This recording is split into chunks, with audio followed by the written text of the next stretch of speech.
datu aizsardzības regula, tīmekļa piekļūstamības principi. Tie arī viss ir jāmācās. Bet mēs to izdarījām. Mēs zinām, kas ir GDPR. Tu zini? Bet tu noteikti zini, kas ir sīkdatnes pareizi. Viņi tā dodas roku rokā, viens ar otru. Tāpatās arī checkbox, kurš jāietieksē tad, kad aizpilda kontaktu formu, kad es piekrītu jūsu mājaslapas lietošanas politikai un datu aizsardzībai. Tagad mēs zinām, kas tas ir un kāpēc tas ir vajadzīgs.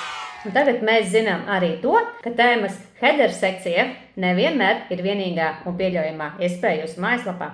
Jūs to varat arī nomainīt. Kā arī jūs varat vienā lapā ielikt vienu hederi, citā lapā citu. Šobrīd 13. lekcijā mēs pie tā arī strādājam, bet 12. lekcija bija paredzēta kam? Mājas darbam. Mēs iestatījām SEO katrā lapiņā, kuru esam izveidojuši. Tu arī to vari apgūt ar mazu cukura devu, nelielu kafijas tasīti. Tev būs daudz vieglāk.